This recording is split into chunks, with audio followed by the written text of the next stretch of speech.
So guys, आज हम business maths की जितने भी टॉपिक्स हैं, मतलब थ्योरी, बिजनेस मैथ्स की थ्योरी के जितने टॉपिक हैं वो आज हम देखेंगे। सबसे पहले मोस्ट इम्पॉर्टेंट कि डिफरेंट टाइप्स ऑफ मैट्रिसेस क्या होते हैं। ठीक है, मैट्रिसेस हमारे 6 टाइप्स के होते हैं। सबसे पहला रो मैट्रिक्स होता है। ए मैट्रिक्स हैविंग सिंगल रो। ए मैट्रिक्स के अंदर एक सिंगल रो होती है। एग्जाम्पल, एक मैट्रिक्स है और उसमें रो की फॉर्म में हमारे नंबर्स लिखे हुए हैं, तो एक मैट्रिक्स के अंदर सिर्फ एक ही सिंगल रो है। ठीक है।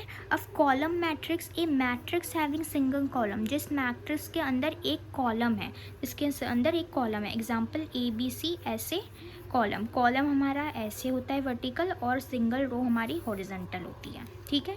ज़ीरो और नल मैट्रिक्स, जिस मैट्रिक्स के अंदर सारे एलिमेंट्स हमारे ज़ीरो होते हैं। ठीक है, देखो यहाँ पे सारे एलिमेंट ज़ीरो है। हॉरिजॉन्टल मैट्रिक्स हमारा होता है जहाँ पे elements in the matrix are only in the form of horizontal. ठीक है, जहाँ पे जो मैट्रिक्स के अंदर एलिमेंट्स है वो सिर्फ हॉरिजॉन्टल फॉर्म में है। देखो ऐसे है हॉरिजॉन्टल फॉर्म में, हॉरिजॉन्टल फॉर्म ऐसी होती है, तो यहाँ पे हॉरिजॉन्टल फॉर्म में लिखा हुआ है मैट्रिक्स के अंदर। वर्टिकल मैट्रिक्स, जहाँ पे सारे एलिमेंट्स वर्टिकल फॉर्म में होते हैं, तो ये वर्टिकल फॉर्म में है। Diagonal matrix, all the elements in the matrix are zero, सारे एलिमेंट जीरो होते हैं एक्सेप्ट डायगोनली। डायगोनल हमारा ऐसे होता है, तो इनको छोड़ के सारे एलिमेंट्स हमारे ज़ीरो है। डायगोनल को छोड़ के सारे एलिमेंट ज़ीरो है। ठीक है। एपी और जीपी का डिफरेंस देख लेते हैं। एपी का जो फुल फॉर्म होता है वो arithmetic progression, GP geometric progression.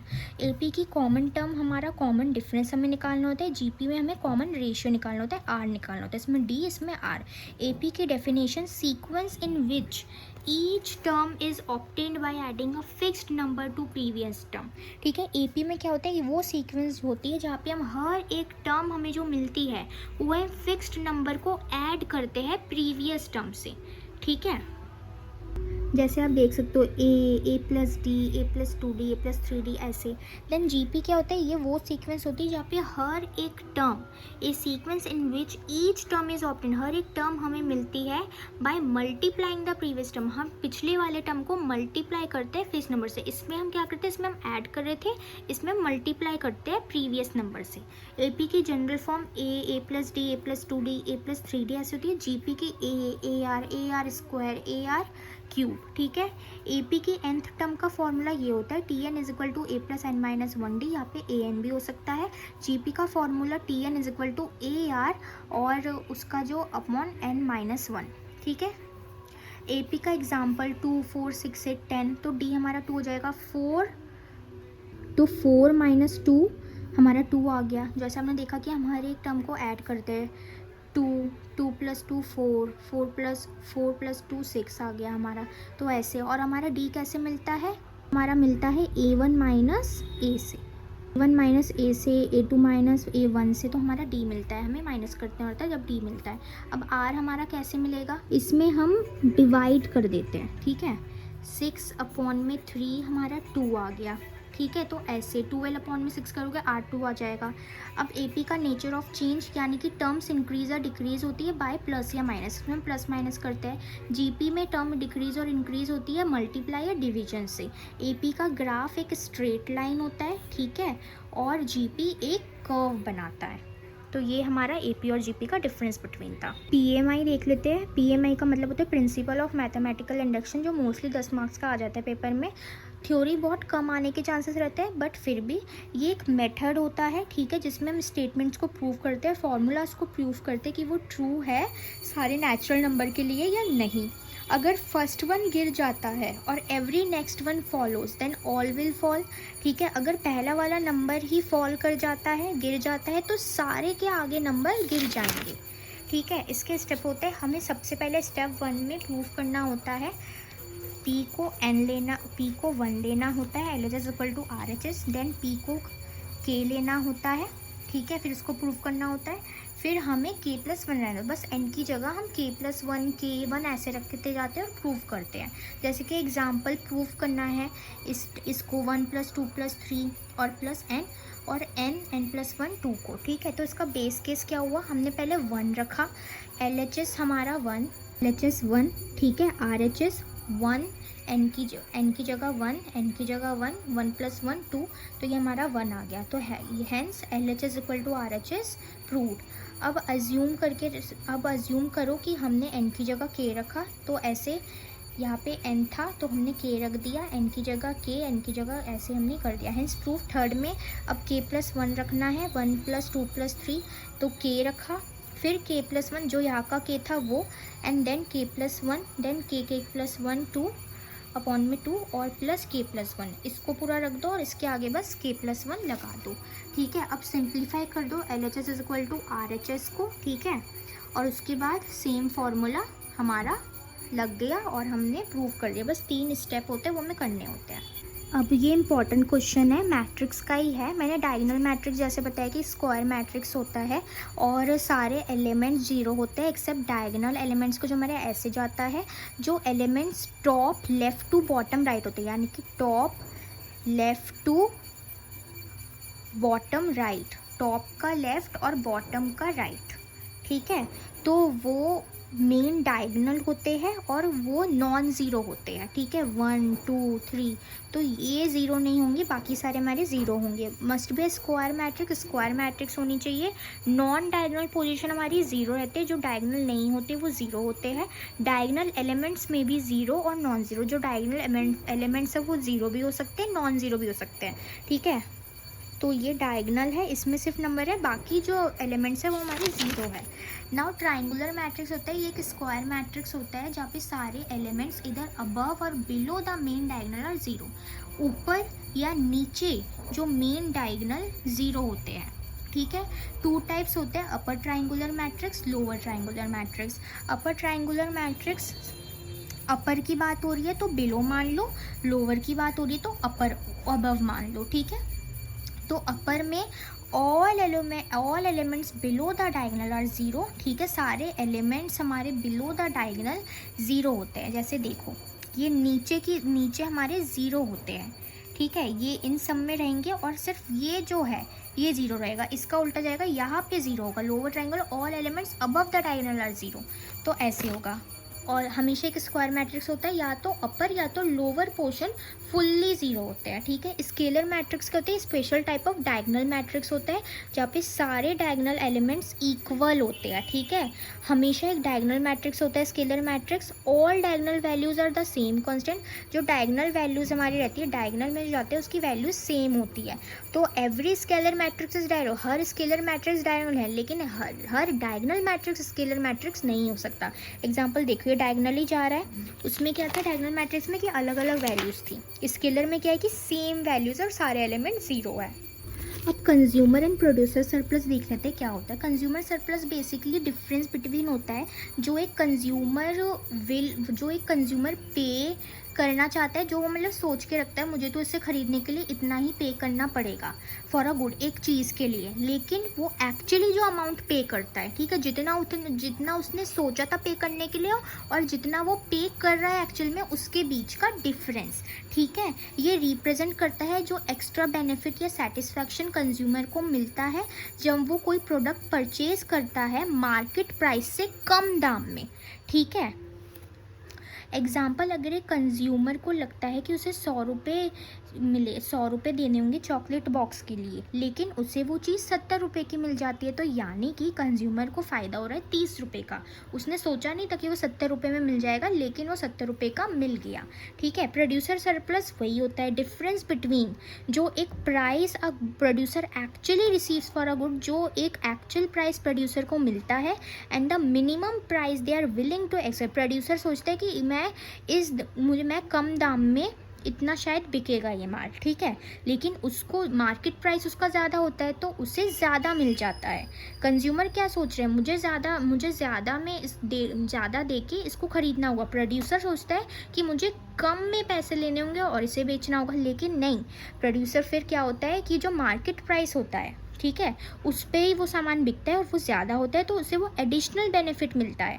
तो इसका डिफरेंस होता है कि एक प्राइस या प्रोड्यूसर जो उसे एक्चुअल प्राइस प्रोड्यूसर को मिल रहा है गुड के लिए, और जो मिनिमम प्राइस उसने सोच रखा था जितने पे वो एक्सेप्ट करेगा उस चीज़ को बेचेगा, तो उसके बीच का डिफरेंस ये रिप्रेजेंट करता है एडिशनल बेनिफिट और प्रॉफिट प्रोड्यूसर जो अर्न करता है जब वो सेल करता है price higher than minimum acceptable price, ठीक है, ज़्यादा दाम पे जब वो बेच देता है उसे ज़्यादा दाम मिलता है। अगर प्रोड्यूसर उसकी इच्छा है, यानी कि वो सोचता है कि वो प्रोडक्ट को 50 रुपये में ही बेच पाएगा लेकिन उसकी मार्केट प्राइस 70 रुपये होती है, तो यानी कि उसको 70 - 50 20 रुपये का प्रॉफिट होता है, ठीक है। अब डायग्राम जैसे कि ये हमारा सप्लाई ऐसे जाएगा, डिमांड ऐसे जाएगा। हम हमेशा इसको ऐसे याद रखते थे। हमारी मैम का नाम था स्नेह मैम, तो उनका नाम भी स्नेह था, तो हम हमेशा अपनी मैम को राइट बोलते थे। तो हमारा जो सप्लाई है वो राइट जाएगा, स्नेह मैम राइट जाएगी, और ये डिमांड हमारा ऐसे जाएगा। तो ये कंज्यूमर सरप्लस है, प्रोड्यूसर सरप्लस है, ठीक है। तो ये जो प्रोड्यूसर सरप्लस कंज्यूमर सरप्लस एक टोटल इकोनॉमिक वेलफेयर को बताता है जो कि मार्केट में क्रिएट होती है। कंज्यूमर सरप्लस मेजर करता है जो बेनिफिट कंज्यूमर को मिलता है, और प्रोड्यूसर सरप्लस बताता है जो सेलर को बेनिफिट मिलता है। एक कम्पिटिटिव मार्केट में ये मैक्सिमाइज करता है creating the highest level of efficiency को और satisfaction for a society. Lagrangian multiplier क्या होता है, जो हमने मैक्सिमम मिनिमा पढ़ते हैं ना, तो ये मैथमेटिकल टेक्निक है जिससे हम मैक्सिमम और मिनिमम वैल्यू का पता लगाते हैं एक फंक्शन का। जैसे कि f(x) करके आपको फंक्शन दे रखा है और आपको 9x² -9x ऐसे दे रखा है कुछ, ठीक है। f(x) मतलब आपको फंक्शन दे रखा है, उसका डिफरेंशिएशन करते हो, मैक्सिमम मिनिमा निकालते हो, तो ये प्रॉब्लम को सॉल्व करता है जहाँ पे सारे वेरिएबल वेरी नहीं कर सकते, ठीक है, अलग नहीं हो सकते जब तक आप एक सर्टेन कंडीशन को सेटिस्फाइड ना कर दो, ठीक है। तो वो हमारा लैग्रेंज मल्टीप्लायर होता है। बेसिकली पावरफुल ऑप्टिमाइजेशन टूल होता है इकोनॉमिक्स में, स्पेशली मैथमेटिक्स में, इंजीनियरिंग में। अलाउ करता है कि हम ऑप्टिमल वैल्यूज़ ढूंढें, ठीक है, एक सर्टेन कंडीशन को सेटिस्फाई करें। मैक्सिमाइजिंग प्रॉफिट के लिए यूज़ होता है, कॉस्ट को मिनिमाइज के लिए यूज़ होता है, और रिसोर्स एलोकेशन प्रॉब्लम को सॉल्व करता है। देखेंगे कि डिफरेंशियल कैलकुलस का बिजनेस एप्लीकेशन में क्या इंपॉर्टेंस है, क्या सिग्निफिकेंस है। क्रूशियल रोल प्ले करता है एक बिजनेस में डिसीजन मेकिंग करने के लिए, मैनेजर को हेल्प करता है, इकोनॉमिस्ट को हेल्प करता है, ताकि हम एनालाइज कर सके कि कैसे स्मॉल चेंजेस, एक वेरिएबल में स्मॉल चेंजेस कैसे दूसरे वेरिएबल को अफेक्ट कर सकता है। मेनली यूज़ होता है कि हम बिजनेस फंक्शन को ऑप्टिमाइज कर सके, ट्रेंड्स को अंडरस्टैंड कर सके, और इफेक्टिव फाइनेंशियल ऑपरेशनल डिसीजन बना सके। सबसे पहले तो प्रॉफिट मैक्सिमाइजेशन के लिए, कॉस्ट मिनिमाइजेशन के लिए, डिमांड एंड सप्लाई के एनालिसिस के लिए मार्जिनल कॉन्सेप्ट्स, यानी कि marginal revenue, marginal cost, marginal utility, forecasting and trend analysis, यानी कि हम जो ट्रेंड वगैरह देख सकें मार्केट का उस हिसाब से, इन्वेंट्री ऑप्टिमाइजेशन, स्टॉक वगैरह को कंट्रोल करने के लिए, और डिसीजन मेकिंग करने के लिए फाइनेंशियली। सबसे पहले प्रॉफिट मैक्सिमाइजेशन, एक बिजनेस हमेशा प्रॉफिट की सोचता है, तो कैलकुलस को यूज़ करके वो मार्जिनल रेवेन्यू और मार्जिनल कॉस्ट को पता लगा सकता है, ठीक है। प्रॉफिट हमारे जब मैक्सिमाइज होते हैं जब दोनों इक्वल होते हैं, MR=MC, और ये डिसाइड करने में मदद करते हैं कि production level best production level कैसे करें, ठीक है। Then minimizing cost, of course अगर प्रॉफिट चाहिए तो कॉस्ट मिनिमाइज करना होगा, तो ये डिटरमाइन करता है कि आउटपुट लेवल को, कि विच कॉस्ट इज़ मिनिमाइज, कि आउटपुट लेवल को कैसा करें कि हमारा कॉस्ट मिनिमाइज हो, ठीक है। बिजनेस आइडेंटिफाई कर सकता है मिनिमम एवरेज कॉस्ट को, स्केल ऑफ प्रोडक्शन को, एफिशिएंट रिसोर्स यूटिलाइजेशन को। देन हमारा demand and supply analysis study करने में मदद करता है, कि कैसे डिमांड चेंज होती है respect to price, income, advertising. The rate of change of demand help firms to set the right price. जब हमें चेंज ऑफ डिमांड का रेट पता चलता है तो हम राइट प्राइस सेट कर सकते हैं और कंज्यूमर बिहेवियर को प्रोडिक्ट कर सकते हैं। देन हमारा मार्जिनल कॉन्सेप्ट जो हम समझते हैं, जो बिजनेस डिसीजन बहुत से ऐसे होते हैं डिपेंड करते हैं मार्जिनल वैल्यूज़ पे, marginal cost, marginal revenue, marginal product, marginal utility, ये सारे डेरिवेटिव्स होते हैं जो कि हेल्प करते हैं फर्म को डिसाइड करने में कि कितना हमें ज़्यादा प्रोड्यूस करना चाहिए, कितना एक्स्ट्रा हमें इन्वेस्ट करना चाहिए। देन उसके बाद प्रेडिक्ट करना ट्रेंड्स वगैरह को, predicting sales growth, future profit को एस्टिमेट करना, मार्केट ट्रेंड्स को स्टडी करना, एनालाइज करना इकोनॉमिक वेरिएबल्स को, ये सपोर्ट करता है लॉन्ग टर्म प्लानिंग को और बजटिंग को। हेल्प डिटरमाइन, ठीक है, हेल्प डिटरमाइन इन्वेंट्री इन्वेंट्री वाला जो स्टॉक कंट्रोल कर सकते हो, आपको अपनी ऑर्डर की क्वांटिटी पता चलती है, मिनिमम ट्रांसपोर्टेशन कॉस्ट, वो आने में जाने में कितना कॉस्ट लगता है ट्रांसपोर्टेशन, ठीक है। रिड्यूस करता है आपको ऑपरेशनल कॉस्ट और एफिशिएंसी इंप्रूव करता है। फाइनेंशियल डिसीजन मेकिंग कर सकते हो, इंटरेस्ट रेट एनालाइज कर सकते हो, प्राइसिंग एनालाइज कर सकते हो, रिस्क मैनेजमेंट हो सकता है। तो ये हेल्प करता है कि आप इवेलुएट करो आपके सेंसिटिविटी ऑफ फाइनेंशियल वेरिएबल्स, ठीक है। तो एक एसेंशियल क्वांटिटेटिव टूल होता है बेसिकली कैलकुलस, और हेल्प करता है फर्म को मैक्सिमाइज करने के लिए प्रॉफिट कॉस्ट मिनिमाइज हो, प्राइसिंग स्ट्रैटेजी सेट कर सको, फोरकास्ट कर सको ट्रेंड को, और एक एफिशिएंट ऑपरेशनल फाइनेंशियल डिसीजन बना सको। कैलकुलस के बिना बिजनेस एक्यूरेट और ऑप्टिमल डिसीजन नहीं बना सकते कम्पिटिटिव एनवायरनमेंट में। Now let's study Hawkins Simon condition. तो Hawkins Simon condition basically input output analysis में यूज़ होती है। इसको हम लियोन्टिफ मॉडल भी कहते हैं। हम चेक करते हैं कि इकोनॉमी या इंडस्ट्री सर्वाइव कर सकती है या प्रोड्यूस कर सकती है या नहीं विदाउट फेसिंग एनी शॉर्टेजेस, किसी भी कमी के बिना। सिंपल वर्ड्स में हमें बताता है कि production in all industries is possible, कि सारी इंडस्ट्री में जो प्रोडक्शन है वो पॉसिबल है कि जब वो डिपेंड होते हैं on each other for inputs. एक जो इंडस्ट्री होती है वो एक दूसरे पे डिपेंड करती है इनपुट्स के लिए, ठीक है। तो तब जाके हमारा जो प्रोडक्शन है पॉसिबल होता है। हर एक इंडस्ट्री यूज़ करती है गुड्स को जो कि दूसरे इंडस्ट्रीज़ में बनते हैं, ठीक है। हॉकिंस-सिमोन कंडीशन चेक करता है कि हर एक इंडस्ट्री प्रोड्यूस कर सकती है उतना आउटपुट कि वो अपनी नीड्स को भी पूरी कर पाए और दूसरी इंडस्ट्री की नीड्स को ही पूरी कर पाए, ठीक है। अगर हाँ तो प्रोडक्शन सिस्टम स्टेबल और पॉसिबल, और अगर नहीं तो इकोनॉमी फंक्शन नहीं कर पाएगी प्रॉपरली। ये बेसिकली बताता है कि इनपुट आउटपुट टेबल फिजिबल है, पॉसिबल है या नहीं, ठीक है। हमारे पास दो इंडस्ट्रीज़ हैं, मान लो इंडस्ट्री ए और B. Input needed from itself, हमें खुद के लिए इनपुट चाहिए इतना input needed from other industry, और हमें इतना इनपुट चाहिए दूसरे इंडस्ट्री से। तो टोटल इनपुट को हम प्लस करेंगे 1.0 आ जाएगा। तो हर एक इंडस्ट्री को 1 यूनिट कम चाहिए ऑफ टोटल इनपुट का 1 यूनिट कम चाहिए ताकि वो 1 यूनिट आउटपुट प्रोड्यूस कर सके। तो यहाँ पे हॉकिंस-सिमोन कंडीशन हमारी सेटिस्फाइड होती है। If you will do numericals of it, तो आपको और अच्छे से समझ आएगा। तो ये एक सिंपल टेस्ट होता है जो कि हमें बताता है कि इनपुट आउटपुट सिस्टम एक इकोनॉमी का स्टेबल वर्केबल है या नहीं। अगर कंडीशन सेटिस्फाइड है तो इंडस्ट्री प्रोड्यूस कर सकती है किसी भी कमी के बिना, इकोनॉमी स्टेबल रहती है। अगर सेटिस्फाई नहीं करती तो प्रोडक्शन इम्पॉसिबल बन जाती है, क्योंकि इंडस्ट्री को इनपुट्स की ज़्यादा रिक्वायरमेंट पड़ जाती है, then they can produce. Variance analysis देखते हैं। तो बेसिकली हमने कंट्रोलिंग चैप्टर पढ़ा है। तो यानी कि जो हमारी प्लान्ड परफॉर्मेंस होती है और हमारा एक्चुअल परफॉर्मेंस होता है, उसके बीच का डिफरेंस होता है हमारा वेरिएंस एनालिसिस। ये एक टेक्निक है जो कॉस्ट एंड मैनेजमेंट अकाउंटिंग में यूज़ होती है कि हम डिफरेंस बिटवीन निकालते हैं अपने स्टैंडर्ड प्लान परफॉर्मेंस और एक्चुअल परफॉर्मेंस के बीच का। ये मैनेजर को हेल्प करता है अंडरस्टैंड करने में कि ऑपरेशंस एफिशिएंट है या नहीं। वेरिएंस वही actual result minus standard result highlight करता है कि वेरिएंस फेवरेबल है या अनफेवरेबल। ऑब्जेक्टिव कॉस्ट कंट्रोल होगा, बजटरी कंट्रोल होगा, डिसीजन मेकिंग कर पाओगे, परफॉर्मेंस इवैल्यूएशन हो पाएगा। Types material variances material price देखता है, लेबर वेरिएंसेस लेबर रेट देखता है, ओवरहेड वेरिएंसेस यानी कि डिफरेंस देखता है प्लान्ड और एक्चुअल ओवरहेड्स के बीच में, ठीक है। इंपॉर्टेंस कंक्लूजन इंपॉर्टेंट टूल होता है एफिशिएंसी को इम्प्रूव करने के लिए, कॉस्ट रिड्यूस करने के लिए, इंश्योर करने के लिए कि ऑर्गेनाइजेशन ऑपरेट कर सकती है according to set standards. Series versus sequence के बीच का डिफरेंस देख लेते हैं। सीरीज हमारी जीपी होती है, सीक्वेंस हमारा एपी होता है। तो series sum of the terms of a sequence यानी कि जो हम प्लस प्लस करते हैं, और सीक्वेंस हमारा होता है कि ऑर्डर्ड लिस्ट होती है जो एक स्पेसिफिक पैटर्न में चलती है। तो सीरीज़ की जो रिप्रेजेंटेशन होती है वो हम प्लस साइन से करते हैं, सीक्वेंस की हम कॉमा से करते हैं, ठीक है। सीरीज़ का फोकस होता है कि हम टर्म्स को ऐड करते हैं टोटल के लिए, सीक्वेंस का होता है कि हम इंडिविजुअल एक ही टर्म पे फोकस करते हैं कि कैसे वो जनरेट हुई।